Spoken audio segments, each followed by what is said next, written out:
Bagaimana Anda mengatakan Anda ikhlas menyekolahkan anak, sementara anak itu ditempatkan di tempat yang tidak memberikan ia fasilitas untuk mengenal Allah? Itu akan dihisab. Ya? Jadi jangan salahkan anak, kalau sudah dewasa dia juga kebingungan. Bahkan saat ada orang yang meninggal, orang tuanya tidak mampu menyolatkannya, akhirnya meng-hire orang lain untuk menyolatkan. Jangan salahkan anak dulu, kalau dia tumbuh dewasa dia sulit baca Quran, coba dilihat di mana disekolahkan, apa yang dia pelajari. Jadi jangan batasi definisi ibadah itu pada yang ritual, karena implementasi dari hasil ibadah ritual itu, tanda keberhasilan ibadah ritual itu terletak kepada perilaku yang ditampilkan setelah ibadah, sifat sosialnya. Kita barusan sholat, apa keberhasilan sholat itu? Bukan hanya sempurna rukunnya, kesempurnaan rukun itu dibuktikan dengan tanda-tanda keberhasilan sholat yang ditampakkan lewat perilaku setelah sholat. Inna sholata tanha 'anil fahsya wal munkar. Jadi berlatih ikhlas itu di semua aspek kehidupan, supaya kita merasakan feel dalam hati kita tersambung dengan Allah. Kalau sudah terkoneksi itu enak sekali. Ya, ada musibah yang diingat pertama Allah. Tidak mungkin saya mengalami ini kalau Allah tidak tetapkan. Pasti ada hikmahnya, pasti selesai. Inna ma'al usri yusra, la yukallifullahu nafsan illa wus'aha. Kalau dapat jabatan pun begitu rasanya. Oh, ini Allah mengizinkan saya dapat promosi, apa yang diinginkan oleh Allah di sini? Belajar. Nah, itu sudah mukhlas, tinggal dijaga. Ya, kalau dijaga sampai dengan meninggal, insya Allah ada anugerah-anugerah besar yang kemudian bisa kita dapatkan. Ya, kalau yang rakaat kedua tidak perlu saya jelaskan, karena itu diantara surat paling favorit selain An-Nas ya. Tadi kan bacanya Al-Asr. Ya, itu kurang lebih maksud saya menyampaikan dengan membuka itu dulu, supaya kita bisa merasakan kenikmatan lebih dalam menunaikan sholat berjamaah. Jadi begitu salam kita bisa evaluasi diri. Oh, jadi kalau selama ini ada perbuatan yang kurang baik, berarti belum niat ibadahnya sempurna, berarti pendekatan kepada Allahnya yang kurang. Kalau ada masalah nggak pernah tuntas, padahal harta sudah melimpah, kedudukan tinggi, berarti yang kurang bukan dunia, yang kurang pendekatan kepada Allahnya.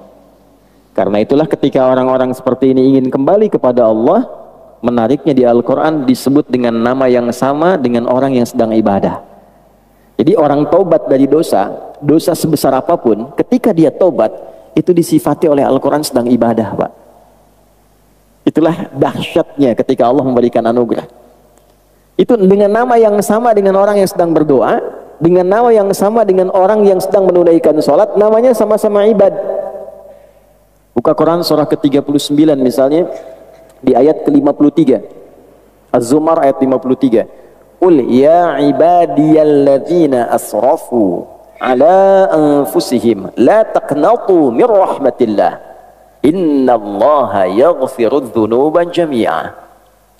Muhammad sallallahu alaihi wasallam katakan dan viralkan pada seluruh hamba-hambaku yang merasa telah berlumur dosa pada dirinya, yang merasa telah berbuat banyak maksiat dan dosa, bahkan seakan menyimpulkan ini rasanya sulit mendapat rahmat Allah, kayaknya nggak mungkin ke surga.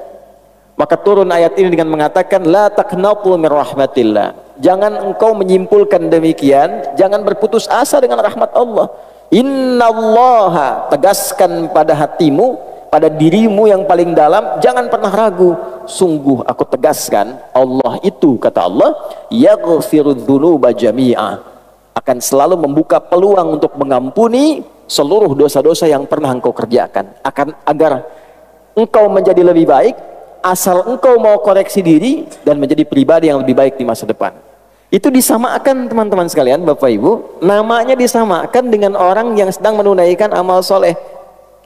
Jadi bertobat dari amal salah itu disamakan dengan orang yang sedang mengerjakan amal soleh, sama-sama ibad. Kalau sedang berdoa kan disebutnya ibad juga. Semoga kita disampaikan ke Ramadan dalam keadaan yang baik ya. Ayat puasa itu kan 183 sampai 187, satu rangkaian. Di 186-nya itu ayat tentang doa. Wa idza sa'alaka ibadi anni fa inni qarib. Dirangkaikan di ayat puasa karena umumnya orang saat masuk Ramadan banyak berdoa. Ya kan? Jadi itu sifat bagi orang soleh kan, berdoa. Jadi orang yang sedang berdoa menunaikan amal soleh itu disamakan namanya dengan orang yang telah berbuat salah dan dia bertobat. Jadi taubat itu amal soleh, ada pahalanya. Seperti kita mengerjakan yang ma'ruf, meninggalkan yang mungkar pun ada pahalanya.